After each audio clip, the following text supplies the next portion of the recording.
교회 공동체는요, 세대와 세대의 연합으로 이루어진다, 이렇게 말씀을 드릴 수 있어요.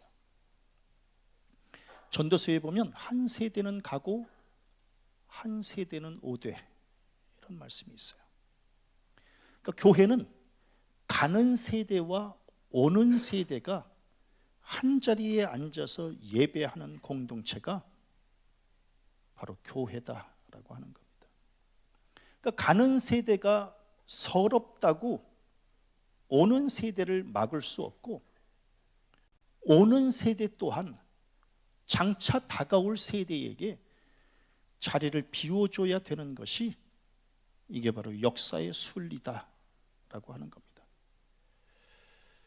교회만 이게 가능합니다. 교회만.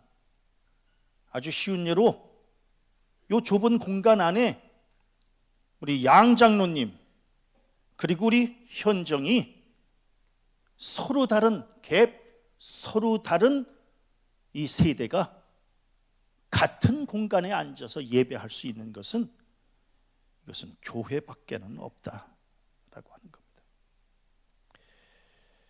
오늘 일부 예배 시간에는 우리 오장로님, 이제 89세 되시는 오장로님이 이제 예배를 드리셨죠. 오장로님은 어떤 세대예요? 일제시대와 한국전쟁을 지내셨던 세대입니다. 가장 고생을 많이 하셨던 그러한 세대이죠. 그리고 이제 그 다음 세대, 한 70대 중반 정도의 세대는 어떤 세대일까요? 산업화 시대를 이끌었던 세대입니다. 아마 제가 알기로는 70대 중반 정도의 세대는 중동 근로자로 파견이 되었던 그러한 세대가 아닐까, 이런 생각을 해봅니다. 그래서 70대 중반, 80대 가까이 되시는 그분들은 우리나라의 산업화 시대를 이끌었던 그 산업화의 역군으로 활동을 했던 그러한 세대였었습니다. 그리고 이제 그 다음 세대는 우리 이상기 장로님 같은 전형적인 베이비 부머 세대, 58년생, 57년생 뭐 요 정도의 이러한 사람들은 그때부터 저 때까지 63년 정도까지가 베이비 부머 세대라고 해서 가장 이제 아기를 많이 낳았던 그러한 세대를 이제 이야기합니다. 그리고 그 다음 세대 50대 중반 정도, 그리고 50대 정도 가까운 그 정도 세대를 우리는 해외여행과 글로벌 시대의 그러한 개막을 알렸던 세대다, 이제 그렇게 이야기를 하고, 그 세대를 간단하게 X세대라고 이야기를 합니다. 그리고 이제 그 다음에 40대 정도의 세대는 결국 경제 불황 그리고 디지털 환경에 익숙한 세대, MZ세대라고 하는 그러한 세대들이 그 뒤를 잇고 있습니다. 그리고 요즘에는 이제 챗 GTP, AI 시대, 그래서 2010년 이후에 출생한 세대들을 우리는 알파 세대다, 이렇게 이야기를 합니다. 그러니까 전쟁을 치르신 그러한 세대부터 알파 세대까지 각양의 세대들이 한 공간에 앉아서 지금 이렇게 예배를 드리고 있다라고 하는 거예요. 대단하지 않아요? 예? 서로 다른 세대가 지금 여기 언뜻 봐도 한 50년의 차이가 나는 이 세대가 지금 여기 같이 앉아 예배를 드리고 있다라고 하는 거예요. 완전히 다릅니다. 그 세대와 이 세대는 완전히 다르죠. 가는 세대, 기성세대, 어른세대는 연필 썼던 세대입니다. 연필. 네? 그때 왜 그렇게 그 더러운 거를 입에다가 이렇게 해서 썼는지는 모르겠지만, 우리 어르신들 다 연필 썼던 세대고, 그 연필도 넉넉지 않으니까 몽땅 연필 볼펜 끝에다가 껴서 썼던 그 시대가 이제 어른 세대입니다. 요즘 아이들 연필 안 씁니다. 전자펜 씁니다. 우리 그거 아시나요? 쓰는 도구가 다르면 문명이 다르고, 문명이 다르면 생각하는 게 완전히 다르다라고 하는 겁니다. 그러니까 연필 썼던 세대와 전자펜 쓰는 세대, 놀라운 게 있어요. 옛날에 만화가들은 전부 만년필로 그림을 그렸습니다. 만년필로. 요즘 만화가들 만년필 안 씁니다. 그냥 아이패드 하나 갖다 놓고 그냥 전자펜으로 그림 그립니다. 요새 만년필로 그림 그리는 화가들은 거의 없습니다. 그러니까 지금 완전히 시대가 달라졌다라고 하는 거예요. 완전히. 옛날에 우리 다 종이 썼습니다. 이제 종이를 쓰던 옛날 시대와 지금은 전부 다 아이패드, 이제는 공책이 따로 필요 없는 그러한 시대를 우리는 지금 살아가고 있습니다. 옛날에 다 책으로 만든 교과서 들고 다녔습니다. 그래서 아침에 오 장로님한테 여쭤봤더니, 오 장로님 책가방도 없어가지고 그냥 보재기에다가 싸가지고, 그래서 어깨에다가 매셨습니까? 허리에다 차셨습니까? 이렇게 여쭤봤더니 어깨에다가 맸다고. 그래서 제가 뭐라고 얘기했냐면, 마지막까지 자존심은 지키셨네요. 전부 다 그렇게 살았습니다. 그러면서 책을 싸들고 가면서 공부를 했습니다. 이제 아이들 책으로 만든 교과서 이제 점점 없어지고, 얼마 전에 뉴스 보니까 AI 교과서가 이제 도입이 되고 있다고 하는 겁니다. 이제 책 따로 갖고 갈 필요가 없는 겁니다. 그냥 학교에 가서 모니터만 열면 그냥 모니터 안에 그냥 교과서가 뜨고, 그리고 그 진도, 그 공부하는 진도가 나가는 그것도 개인에 맞춰서, 우리는 그냥 내가 못 따라가도 우리 선생님은 그냥 알아서 진도 막 나가잖아요. 그런데 이제 앞으로의 교과서는 그게 아니라는 겁니다. 내가 못하면 할 때까지 그냥 계속해서 그 진도에 머물러서 그 컴퓨터하고 같이 이렇게 문제를 풀어야만 되는 이러한 시대를 지금 우리 애들은 살아가게 될 것이다라고 하는 겁니다. 옛날에 우리는 그 애기들을 울었을 때에 그냥 망태 할아버지가 잡아간다. 이제 어쩌면 이렇게 그냥 무식한 방법을 썼는지 모르겠어요. 우리 성도님들 축하드려요. 망태 할아버지한테 안 잡혀간 게. 그런데 그냥 망태 할아버지한테 잡혀간다 그러면 이제 애기들이 이제 이렇게 무서워서 그냥 눈물을 뚝 끊쳤던 그러한 시대를 우리는 살아왔습니다. 근데 요새는 그냥 애들이 식당에서 울면 핸드폰 주고 아이패드 주면 애들 뚝 끊칩니다.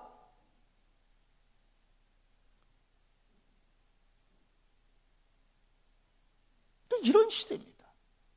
그런데 이제 거기다 대놓고 우리 어른들이, 우리 며느리한테, 야, 저기 밥 먹을 때 그 아이패드 이렇게 켜주면 애들 버릇 나빠지고 안 돼. 이렇게 얘기하면 안 됩니다.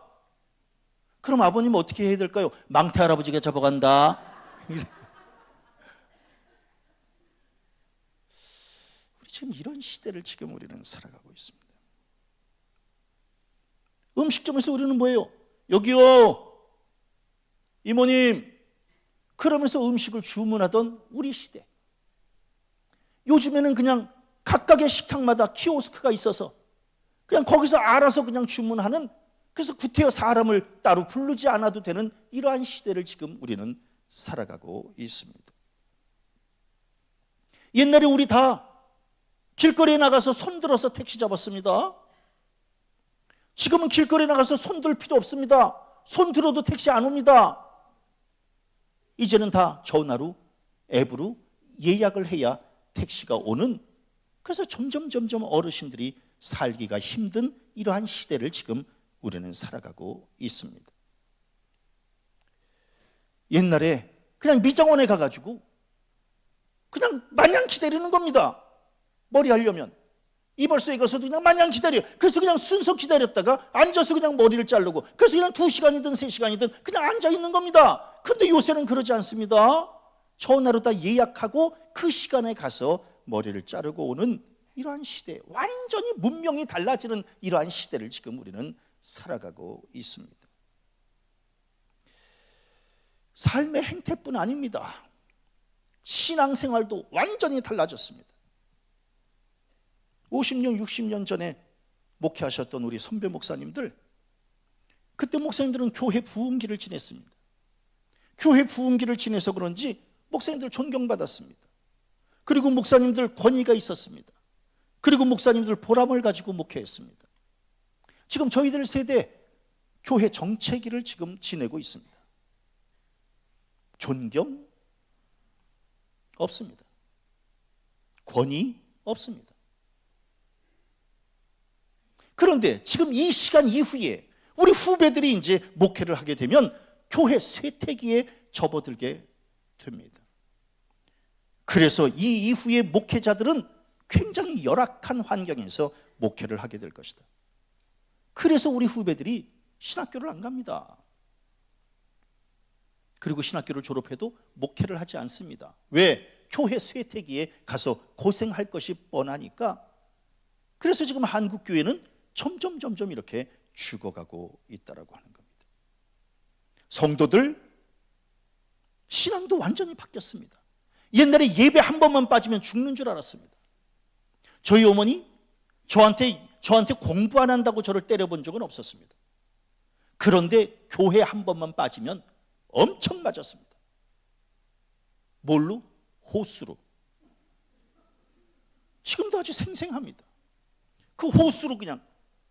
그런데 그냥 제가 또 안 맞으려고 고개를 팍 숙였는데, 그런데 그 호수가 이 머리 위로 지나가면서 그 호수 돌아갈 때 소리 들리죠? 윙. 그러니까 교회 안 가면 죽는 줄 알았습니다. 그런데 요즘 예배를 너무 쉽게 빠집니다. 언제부터 우리가 영상 예배를 드렸다고? 목사님, 저 오늘 영상 예배를 드릴게요.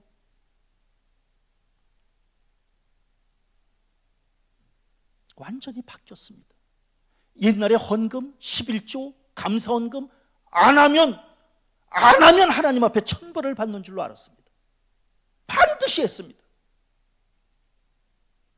요즘 헌금 생활 안 합니다. 그냥 와서 예배만 드리고 가는 걸로 퉁칩니다. 교회 봉사 안 합니다. 그냥 와서 예배만 드리고 그냥 갑니다. 시대가 바뀌었습니다. 교회 중심의 삶에서 세상 중심의 삶으로 완전히 세대가 바뀌게 되고 말았더라고 하는 거예요. 그래서 우리 목사님들은 무슨 얘기를 하냐면, 앞으로는 우리처럼 이렇게 목회하는 이 목회 행태가 바뀌게 될 것이고, 교인들도 지금처럼 신앙생활하는 거 말고 다른 형태의 신앙생활이 이제 오게 될 것이다. 이렇게 지금 이야기하곤 합니다. 최 목사가 지금 왜 세대의 변화에 대해서 지금 이렇게 설교를 하느냐 하면, 구약 시대에도 지금과 같은 현상이 똑같이 나타났기 때문에 그렇습니다. 출애굽을 이끌었던 모세, 아론, 그리고 백성들을 가나안 땅으로 인도했던 여호수아, 갈렙, 우리는 이런 사람들을 출애굽 1세대라고 이야기합니다. 출애굽 1세대들. 이 1세대들은 신앙생활 뜨끈뜨끈했습니다. 우리 한국의 초기 기독교인들 신앙생활 엄청 열심히 했던 것처럼 이스라엘 백성들 중에 출애굽 1세대들 신앙생활 열심히 했습니다. 물론 그 중에는 하나님의 말씀에 엇나갈 때도 있었지만, 그러나 저들은 근본적으로 하나님 떠나지 않았습니다. 하나님의 언약과 말씀 순종했습니다. 자녀들에게 철저하게 신앙교육 시켰습니다. 그래서 오늘 성경 말씀에 뭐라고 기록하고 있나요? 백성이 여호수아가 사는 날 동안과, 그러니까 여호수아 출애굽 1세대들이 사는 날 동안, 그리고 여호수아 뒤에 생존한 장로들, 곧 여호와께서 이스라엘을 위하여 행하신 모든 큰 일을 본 자들, 그 사람들이 사는 날 동안에는 여호와를 섬겼더라. 아하, 출애굽 1세대들이 살아있을 때에는 그 자식들이 신앙생활을 했다는 겁니다. 그런데 이제 문제가 생겼습니다. 문제가 8절에 보니까 여호와의 종 눈의 아들 여호수아가 110세의 죽음에, 그러니까 1세대가 죽고 난 다음부터 이제 문제가 발생하게 된 겁니다. 어떤 문제? 10절에 보니까 그 후에 일어난 다른 세대는 여호와를 알지 못하며 여호와께서 이스라엘을 위하여 행하신 일도 알지 못하였더라. 심각해진 겁니다. 그러니까 하나님이 어떻게 역사하셨고 이스라엘 백성들을 어떻게 이끄셨고, 이게 출애굽 1세대들은 그것을 몸으로 체험했기 때문에 하나님에 대한 열심이 있었는데, 모세, 아론, 여호수아, 갈렙 다 죽고 난 다음부터는 하나님을 섬기지 않았다라고 하는 겁니다. 하나님이 어떻게 역사했는지 알지도 못했다라고 하는 거예요. 이게 이제 큰 문제로 지금 다가오게 된 겁니다. 신앙의 생명력은 영적 계승을 통해서 미래 세대까지 연결되어야 되는데, 신앙의 맥이 확 끊어진 겁니다. 이게 지금 단지 그 시대의 이스라엘의 문제가 아니라 오늘날 우리 세대의 문제다라고 하는 겁니다. 그래서 이제 마음이 아픈 겁니다. 젊은 세대들 하나님을 알지 못하니 우상 숭배에 빠졌습니다. 제가 늘 드리는 말씀이죠. 우상만 안 섬겨도 받을 축복이 넘친다. 이게 이제 저의 고백인데, 근데 이스라엘 백성들 하나님을 알지 못하니 저들은 바알신, 아스타롯신, 그리고 다른 신들, 곧 그들의 주위에 있는 백성의 신들을 따라 그들에게 절하여 여호와를 진노하시게 하였으되. 이게 이스라엘 백성들의 후손들의 문제가 아니라 지금 우리 자식들의 문제다라고 하는 겁니다. 우리 자식들이 지금 하나님을 섬기지 못하니까 그냥 우상을 가서 이제 막 섬기는 겁니다. 우상을. 지금 하나님을 몰라도 그냥 우상만 섬기지 않으면 나중에 하나님 앞에 돌아올 가능성이 많은데, 그런데 하나님을 섬기지 않는 것은 물론이요, 우상을 섬기고 있으니 나중에 돌아오기가 쉽지 않다라고 하는 겁니다. 쉬운 예로 영국과 미국, 저들의 신앙 1세대 얼마나 하나님을 잘 믿었어요. 그래서 저들로 인해서 우리나라도 복음이 들어온 거 아니겠습니까? 저들은 그냥 가서 복음을 증거하는 일에 최선을 다했고, 전 세계에 예수를 증거하는 일에 최선을 다했던 나라 아니겠습니까? 그런데 그 믿음의 1세대들, 그 1세대들이 이제 죽게 되어지니까 오늘날 영국, 미국 교회들이 텅텅 비게 된 겁니다. 미국에서 목회하는 친구들 이야기를 들어보면 교회가, 부동산으로 나온 교회가 엄청 많다는 겁니다. 그냥 막 헐값에 살 수 있다는 겁니다. 교회가 비니까. 영국, 지난번에 우리 인터넷을 통해서 보니까 영국에 있는 교회들 누구에게 팔려요? 시내에 있는 교회는 술집에 팔린다는 겁니다. 술집들은 왜 그 교회를 살까? 천장 때문에 그렇습니다. 교회는 고가 높습니다. 교회가 고가 높으니까 이 위에다가 조명을 달기도 편하고 넓어 보이고 시원해 보이니까 술집으로 만들기가 딱 좋다는 겁니다. 그래서 영국의 많은 교회들이 술집의 나이트클럽으로 팔려나가고 있다라고 하는 겁니다. 완전히 세속적인 장소로 이 교회가 바뀌게 되고 말았다라고 하는 거예요. 교인이 없어도 그래도 마지막까지 그냥 교회로 남아있으면 나중에 그래도 후손들이 회개하고 교회로 돌아올 텐데, 그 교회들이 다 술집으로 바뀌었으니 이제는 돌아갈 곳도 없다라고 하는 거예요. 과연 하나님이 좋아하실까? 오늘날 한국교회, 코로나 때 통계이지만 지금도 비슷합니다. 1년에 수천 개의 교회들이 문을 닫고 있는 상황입니다. 왜 그럴까? 기성세대들이 자기 자식들에게 복음을 가르치지 않았기 때문에 그렇더라고요. 신앙을 계승시켜주지 않았기 때문에 그렇더라고요.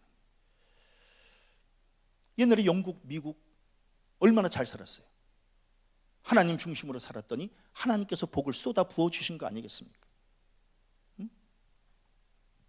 그런데 자기 자식들에게 복음을 가르치지 않으니 지금은 어때요? 완전히 지금 혼란 가운데 빠져 있다라고 하는 겁니다. 출애굽 1세대들이 하나님을 섬겼을 때는 이스라엘 백성들도 복을 많이 받았는데, 그런데 지금 그 이후의 세대들이 하나님을 섬기지 않고 있으니 놀라운 일이 일어나는데, 어떤 일이 일어나요? 그들이 어디로 가든지 여호와의 손이 그들에게 재앙을 내리시니. 왜? 저들이 하나님을 버렸으니 하나님도 저들을 버리셨다라고 하는 겁니다. 니네들 마음대로 산다라고 하면, 그래, 니네들 알아서 마음대로 살아. 그 대신 그들이 어디로 가든지 여호와의 손이 그들에게 재앙을 내리시니. 말씀 중심으로, 신앙 중심으로 너희들이 살면 나도 너희에게 복을 쏟아부어 주지만, 너희들이 니네들 마음대로 우상 섬기면서 그냥 그대로 살면 나도 니네들이 어디로 가든지 내가 너희들에게 재앙을 내릴 수밖에 없다라고 하나님께서 말씀하고 있다라고 하는 겁니다. 이스라엘 백성들은 어떤 민족이에요? 어디로 가든지, 이스라엘 백성들은 어디로 가든지 복을 받았던 민족 아니겠습니까?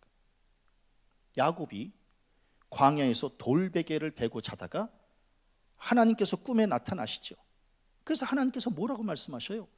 내가 너와 함께 있어. 내가 어디로 가든지 너를 지키며 너를 이끌어 이 땅으로 돌아오게 할지라.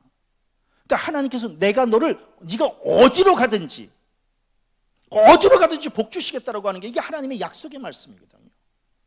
여호수아가 가나안 땅을 진격할 때 하나님께서 뭐라고 말씀하셔요? 내가 어디로 가든지 내 하나님 여호와가 너와 함께 하느니라. 그러니까 네가 어디로 가든지 내가 너와 함께 해주겠다라고 하는 겁니다. 히스기야 왕이 여호와께서 보시기에 합당하게 행하니 하나님께서 히스기야 왕에게 뭐라고 말씀하셔요? 여호와께서 그와 함께 하심에 그가 어디로 가든지 형통하였더라. 다윗이 하나님 앞에 순종하고 말씀으로 무장하니 뭐라고 말씀하고 있어요? 내가 어디로 가든지 내가 너와 함께 있어 내 모든 대적을 내 앞에서 멸하였은즉. 그러니까 이게 신앙의 본질이다라고 하는 겁니다. 신앙의 본질은 뭐냐? 네가 어디로 가든지 내가 너와 함께 있을 것이고 너를 지켜주실 것이고 너를 복주실 것이고, 이게 신앙 아니겠습니까? 네? 저는 우리 성도들이 내가 어디로 가든지의 이 축복을 받아 누리시기를 바랍니다. 기왕에 신앙생활하는 거, 네가 어디로 가든지 내가 너와 함께 할 것이고 너를 지킬 것이고 너를 인도할 것이고 너를 복줄 것이고, 이게 신앙 아니겠어요? 응? 그런데 오늘 성경 말씀에 이스라엘 백성들이, 이 후손들이 하나님을 따르지 않으니까 하나님께서 화가 나셔서 그들이 어디로 가든지 여호와의 손이 그들에게 재앙을 내리시는, 이거 하나님하고 안 어울리는 거예요. 하나님, 네가 어디로 가든지 내가 너에게 복 주신다고 하시는 이 하나님이 네가 어디로 가든지 그들에게 재앙을 내릴 거라고 하는 이 말이, 이게 하나님과 어울리는 말이에요. 하나님도 굉장히 지금 화가 나신 겁니다. 저는 믿지 않고 우상에게로 간 이 젊은 세대들에게도 책임이 있지만, 젊은 세대들에게 신앙 가르치지 못한 기성 세대들에게도 저는 책임이 크다라고 하는 거예요. 우리들도 마찬가지입니다. 우리 자식들에게 교육을 시켰어요? 신앙 교육을? 예? 지금 자식들은 다 어디 가서 앉아 있어요? 교회 부흥? 우리 자식들만 와서 이 자리를 채워도 차고 넘치는 거예요. 자식들 교육시켰어요? 어렵습니다. 그냥 용서하고 들으세요. 용서하고. 저희 아들이 지난주에 이사를 했어요. 그래서 이제 집을 한번 보려고 갔습니다. 가는데 1시간 조금 넘게 걸려요. 그래서 제가 마음속으로 아침에 이거 1시간 넘게 차를 타고 여기를 온다는 게 이게 쉽지 않겠다. 예? 그런데 만일에 1시간 넘게 온다고 아들이 아빠 저 그냥 가까운데 그냥 교회 다니면서 신앙생활 할게요, 이렇게 얘기를 하면 어떡하나? 응? 그러면 강단에서 설교할 때 내가 얼마나 기운이 없을까? 이런 설교도 못할 거 아니에요. 예? 우리 교인들 자식들 다 그냥 본교회에 엄마 아빠 따라서 그냥 다 자기 자리 옆에 그냥 앉혀놓으세요 라고 하는 이 설교를 못할 거 아니에요.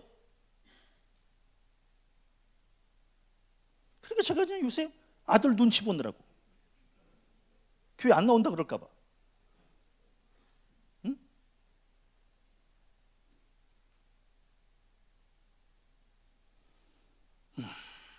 지금도 걱정이지만 이제 혹여 아기라도 낳게 되면 그 애를 아침에 그 애를 다 이렇게 챙겨가지고 1시간 넘게 애 차에다 태워가지고 온다는 게 이걸 어떻게 해야 되나 이제 그게 고민입니다. 그러나 내 후손에게 내 자식에게 신앙은 엄마 아빠 옆에서 같이 하루 같이 예배하고 같이 배우는 거야. 이렇게 좀 가르쳐야 가르쳐야 신앙이 계승되고 교회가 그 역사가 이어지는 것인데 지금 우리는 자식들이 다 어디 갔어요? 이 어른 세대가 지금 이 어른 세대가 지금 끝이 나면 이 교회는 어떻게 할 거예요? 우리 젊은 세대들에게 이 교회를 물려줘야 되는데 목사님 전도해야죠. 글쎄 전도도 중요하지만 내 새끼들 데려다가 앉히는 것이 더 급선무 아니겠는가라고 하는 거예요. 끝까지 아멘 안 하잖아. 응? 그래야 되는 거 아니겠어요? 그러니까 지금 이스라엘 백성들이 우리의 형편하고 지금 똑같은 거예요. 출애굽 1세대들이 다 죽게 되니까 그 후손 그 자식 세대들이 완전히 지금 다 신앙을 버리고 우상에게로 가고 말았다라고 하는 겁니다. 그렇게 되니 어떻게 돼요? 15절에 보니까 그들의 괴로움이 심하였더라. 심한 거죠. 괴로움이 심한 겁니다. 하나님이 네가 어디로 가든지 내가 너를 복준다라고 하는 이게 끊어지니까, 그리고 그들에게 재앙을 내리시겠다라고 하니 그들의 괴로움이 심하였더라. 그럴 수밖에 없지. 말씀 중심, 교회 중심으로 신앙생활을 해야 하나님께서 복 주시고 복 주실 텐데 그들의 괴로움이 심하였더라. 저는 물론 젊은 세대에게도 문제가 있지만 저는 기성세대가 좀 가르쳐야 된다라고 하는 게, 죽을 때까지 내가 죽을 때까지 내 자식에게 마지막은 신앙을 그래도 전수시켜 놓고 우리가 죽어야 되지 않겠는가. 이제 이게 이제 오늘 주시는 말씀 아니겠습니까? 어른 세대와 젊은 세대 간에 보이지 않는 긴장감, 안 그래요? 완전히 다르죠. 우리 장로님하고 우리 양장로님 세대하고 저쪽에 현정이하고 어떻게 세대가 같을 수 있겠어요? 팽팽한 긴장감이 흐르죠. 같은 장소에 앉아있지만 서로 다른 생각을 가지고 지금 예배하는 거 아니겠습니까?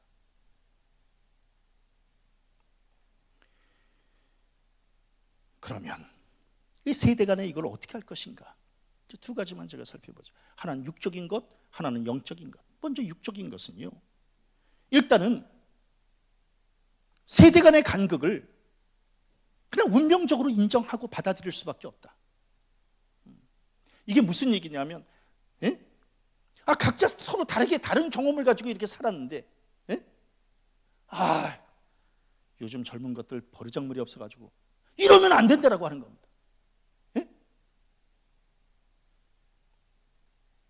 우리 어른 세대가 우리 저 젊은 세대에게 이제 요 다음 주에 결혼하는 저 현정이에게 저 버르장머리 없어가지고 안 나와요. 이제 요 다음 주부터. 그러면 또 이제 저 젊은 세대는 또 나가면서 뭐라 노인 양반들 답답해가지고. 세대 간의 갭, 세대 간의 간극, 이거 어떻게 할 거예요? 서로 대척점에 설 거예요? 지금 이 한 공간에 같은 시간에 지금 앉아 있는데 서로를 받아들일 수밖에 없다라고 하는 거예요. 특히 우리 어른들이 맨날 뭐라 그래요? 너는 늙어봤니? 나는 젊어봤다. 응?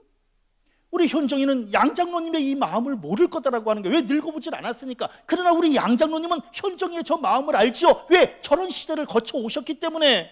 그러면 거쳐 오신 양장로님이 현정이를 그냥 끌어안아주고 품어주고 그러실 수밖에 없다라고 하는 겁니다. 그러니까 무조건 받아들여줘야 된다라고 하는 거예요. 척을 지면 손해예요. 이게 무슨 얘기냐면 며느리가 다 잘합니까? 예? 며느리가 다 잘해요? 이상기 장로님, 며느리가 다 잘해요? 그렇진 않죠. 그래도 우리 장로님은 며느리 태영 씨가 올 때마다 그냥 그 눈이 완전히 그냥 반달이 돼요. 막 어쩔 줄 몰라 해. 다 잘하지는 않지만 장로님이 그냥 그런 눈빛으로 태영 씨를 이렇게 그냥 받아줘야, 그래야 장로님 종민 선생님을 잃지 않는다는 거예요. 며느리가 마음에 안 들어도 그냥 그 며느리를 품어줘야 내 자식 잃지 않아요. 제가 우리 며느리가 마음에 들겠습니까? 네? 그러나 그나마 아들 잃지 않기 위해서 억지로 사랑하고 있는 거죠. 네? 그런 거 아니겠어요? 그러니까 이게 끌어안아주지 않으면 까뜩하면 내 자식이 잃게 생겼으니까. 응? 그게 바로 우리 엄마, 우리 부모들의 마음이다라고 하는 겁니다. 응? 그렇지 않고 어른들이 젊은 사람들을 이해하지 못하고 그러면 당장 꼰대라고 하는 소리를 듣고 따돌림 당하고 외로움에 늪에 빠지고 우리만 손해예요. 예? 우리만 손해입니다. 장로님, 종민 선생님이 우리 장로님 말을 듣겠어요? 자기 아내의 말을 듣겠어요? 아내의 말을 듣는 거예요. 그러니까 우리 며느리가 장로님하고 조금 관계가 안 좋아서 만일에 그냥 이렇게 있으면요 종민 선생까지 잃어버리게 되는 거예요. 무서운 겁니다. 그러니까 무조건 사랑해 주는 거예요. 무조건. 그러니까 시어머니가, 며느리가 시어머니를 이해해 주기를 바라는 건 그거 바보 같은 거예요. 며느리는 절대로 시어머니를 이해하지 못한다라고 하는 겁니다. 왜? 살아보질 않았기 때문에. 그러나 며느리가, 이 시어머니는 며느리의 시대를 살아봤기 때문에 그 시대를 그냥 품어줘야 된다라고 하는 거예요. 그래야 며느리가 한 걸음 더 가까이 오는 거지. 그냥 며느리한테 시집살이나 시키고 그냥 막 뻔때를 보여줘야 된다. 아니 무슨 뻔때를 보여줘요? 그냥 한 2시간 있다가 가는 거 그냥 2시간 있다가 가는 거 그냥 사랑하고 그냥 품어주고 손이나 그냥 만져주고 그리고 가서 잘 살아라 그러면 되는 거지. 오기만 해봐 이것들. 뻔때를. 그러지 말아요. 그냥 요즘 젊은 세대에 어떤 생각을 하고 사는지, 저들은 어떤 언어를 쓰고 사는지, 저들의 관심사와 고충은 뭐가 있는지. 예? 요즘은 젊은 것들이 그렇게 그냥 단어를 줄여서 쓴다는데 그 단어 뜻이 무엇인지 그것도 좀 어른들이 좀 이렇게 공부도 좀 하고. 그래서 저는 요새 무슨 생각을 하느냐면, 용돈만 주는 할머니 할아버지가 될 것인가, 아니면 저들과 함께 웃으면서 이야기할 정도의 할머니 할아버지가 될 것인가.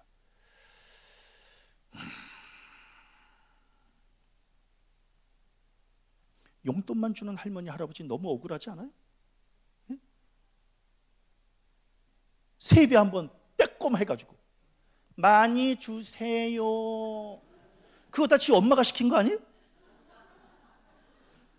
예? 그 애가 뭘 안다고 많이 주세요야. 그런데 그거 다 그 엄마가 지 엄마가 시킨 거 아니에요?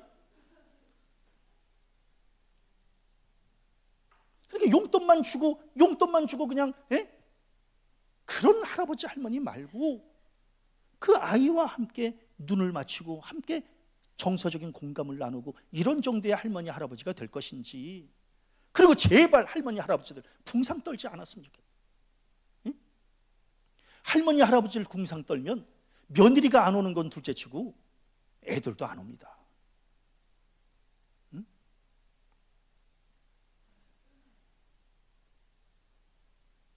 없어도 애들 앞에서 없다는 얘기 하지 말고, 세뱃돈 줄 때도 왜 이렇게 그냥 5만 원짜리만 나오냐 이러지 말고 에? 그래야 그나마 젊은 애들이 주워 먹을 거라도 있어야 오는 거지. 아무것도 주워 먹을 게 없고 어르신들이 그냥 궁상만 떨고 있고, 그래도 누가 오겠어요? 와서 맨날 욕만 얻어먹고, 그럼 누가 와?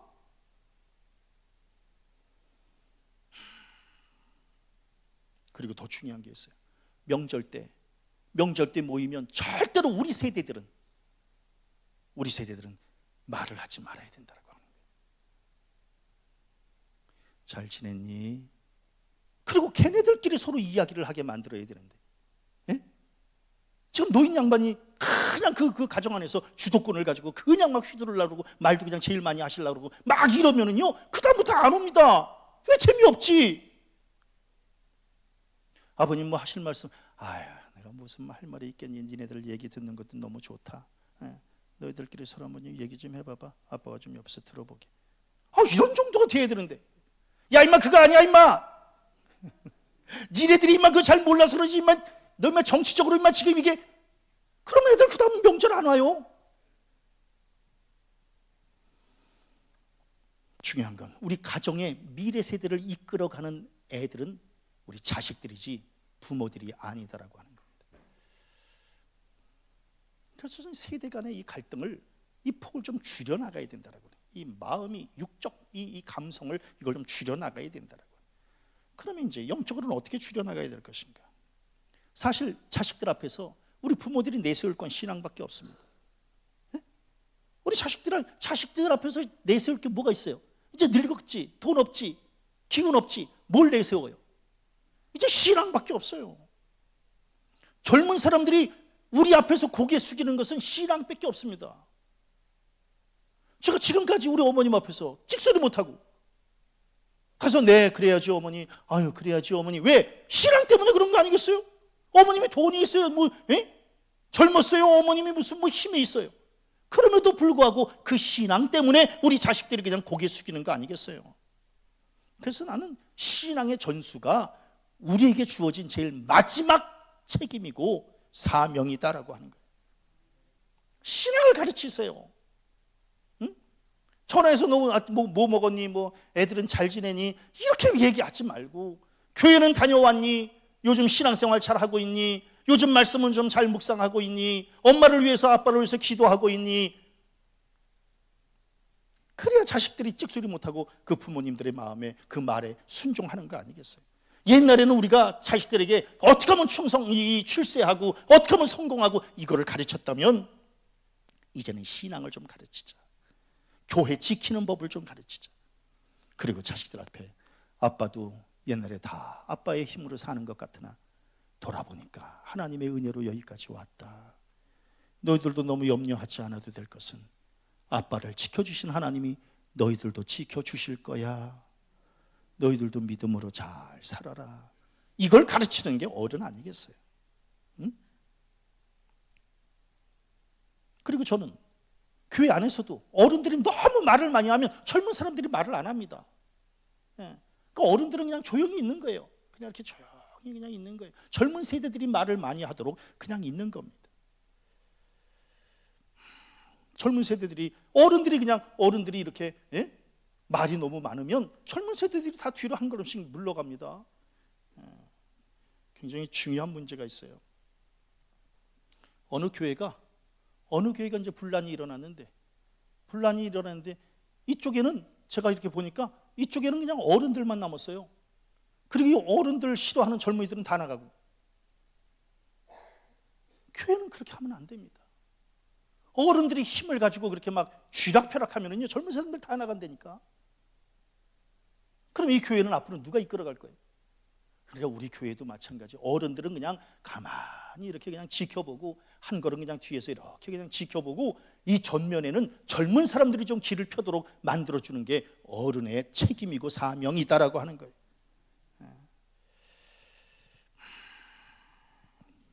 저 지난주 설교 준비하면서 굉장히 중요한 성경 말씀 하나를 찾았습니다. 하나님께서 아브라함을 왜 부르셨을까? 기가 막힌 말씀이 있습니다. 내가 아브라함을 택한 것은 아브라함이 자기 자녀들과 후손들을 잘 인도해서 의롭고 선한 일을 하게 하여 경건하게 살도록 하기 위해서이다. 그렇게 함으로써 나 여호와는 아브라함에게 한 모든 약속을 이행할 것이다. 이게 창세기 18장 19절 현대인의 성경에 나온 말씀이에요. 기가 막힌 말씀. 내가 아브라함을 왜 불렀는가? 아브라함을 그냥 축복해 주시기 위해서 부른 게 아니라 아브라함을 잘 불러서 그가 자기 자손과 후손들을 잘 인도하도록 의롭고 선한 일을 하기 위해서, 경건하게 살도록 하기 위해서 내가 아브라함을 부른 것이더라고요. 그럼 나를 왜 부르셨는가? 나를 부르신 것은 내 자식들을 잘 인도해서 의롭고 선한 일을 하게 해서 경건하게 살도록 하기 위해서 그 훈련시키라고 나를 부르셨다라고 하는 겁니다. 그러니까 나의 책임은 내 자식들에게 잘 가르치는 거예요. 신앙을 잘 가르치는 겁니다. 이게 나를 부르신 하나님의 뜻이다라고 하는 게, 그렇게 되어질 때에 나 여호와는 아브라함에게 한 모든 약속, 즉 나 여호와는 최규환과 한 이 모든 약속을 이행할 것이다. 이게 하나님의 말씀이죠. 그러면서 더 중요한 말씀이 있어요. 요엘서에 보니까 기가 막힌 말씀이 있습니다. 늙은 자들아, 너희는 이것을 들을지어다. 너희는 이 일을 너희 자녀에게 말하고, 너희 자녀는 자기 자녀에게 말하고, 그 자녀는 후세에게 말할 것이니라. 그렇게 해야 신앙이 계승되고 교회가 이어지고, 이렇게 돼야 이게 온전한 신앙이지. 지금 이제 우리 때에 딱 끊어지면, 이 이후에 이 신앙을 어떻게 할 것인가? 이 교회를 어떻게 할 것인가? 이게 이제 오늘 우리에게 주신 하나님의 말씀입니다. 설교가 좀 무거워요? 어때요? 설교 무거워요?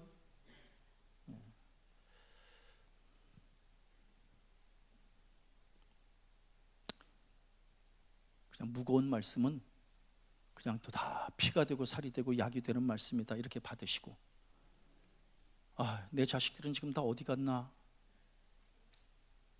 찾으세요. 찾아서 지금부터도 늦지 않으셨어요. 돌아가시는 그 시점까지도 끊임없이 가르치세요. 그래서 어른의 책임을 잘 감당하시고, 우리 젊은 세대들은 자신의 본분 잘 깨달아서 어른 세대와 젊은 세대가 마음과 뜻을 같이 해서, 그래서 함께 예배하고 함께 교회를 지켜나가고, 이것이야말로 우리를 향한 하나님의 뜻인 줄로 믿습니다. 그 사명 잘 감당하고 복의 복을 받아 누리는 복된 성도들 되어지시기를 주님의 이름으로 간절히 축원합니다.